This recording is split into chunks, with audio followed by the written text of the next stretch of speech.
I'd like to thank Madam Deputy Speaker for allowing me to contribute to this debate and make my maiden speech. I've worked in many parts of the world, including many emerging economies, and have seen the growing asymmetry in how business is done in parts of the world that are growing at a faster rate than ours, and with whom we will need to do business with if we are to maintain our global economic position. It's a real challenge for us all, and I will in the future be keen to contribute to further debates on the need for stronger relationships between the United Kingdom and these emerging economies, and in particular the area of Central Asia that I think is very understood, not very well understood, and our relationships are not as deep as they should be. However, my priority in this House, and for as long as the people of South Thanet so choose, is to serve them and to ensure that the House and this government supports their needs and addresses their concerns. I'd like to pay tribute to my predecessor, Dr. Ladyman. He was an exceptionally committed Member of Parliament for South Thanet for 13 years. He held two very distinguished posts in transport and health. And on a personal note, Dr. Ladyman was extremely courteous and generous throughout our 4-year campaigning trail together.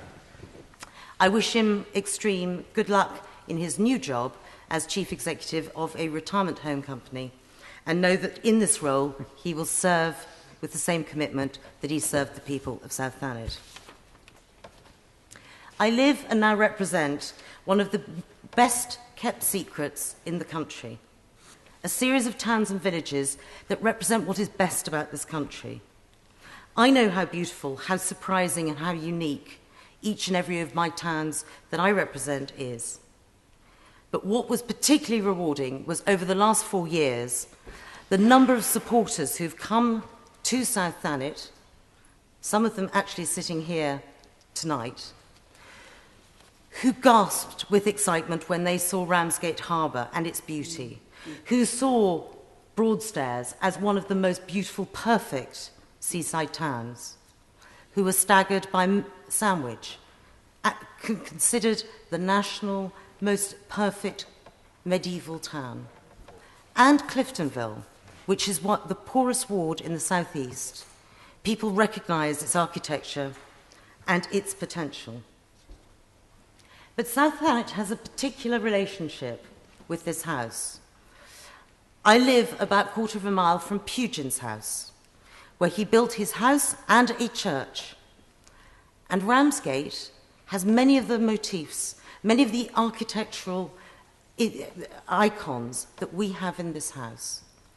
And so I believe that there is a part of this house in South Thanet and a part of South Thanet in this house. But it is not only the place itself. East Kent and the people of South Thanet have attitude. We're independent. And we have stood up against many wars, and we've been at the front line of many invasions. And I was privileged to be at the 70th anniversary of the Dunkirk little ships. Many people from my area went in their boats, whether they be fishermen or whether they be small boat owners. They went to save 300,000 of our soldiers who were on the beaches of Dunkirk. So I'm proud to represent a courageous and independent people here in this House.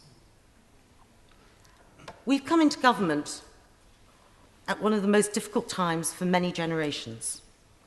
What we achieve in the next 5 years will define our future for the next generation.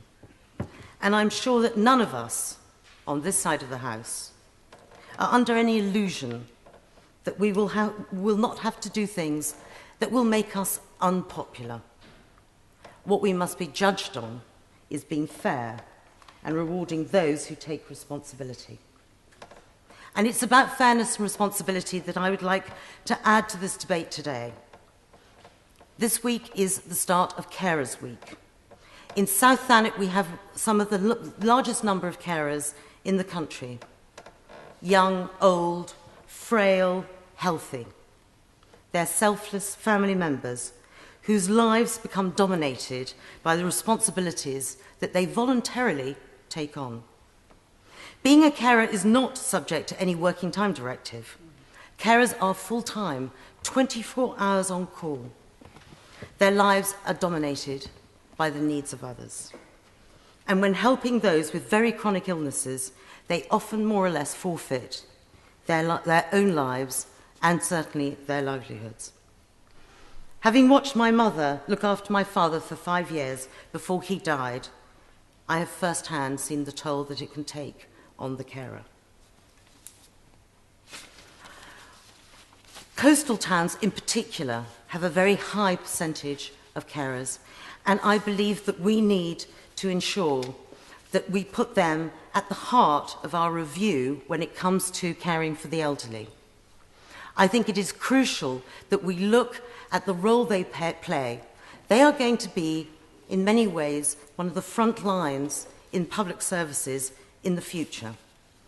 And I would urge the government to ensure that we support those who support their loved ones.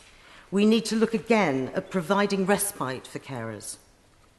We need to review the cut-off of carers' allowance when you reach pensionable age, just when you need it most.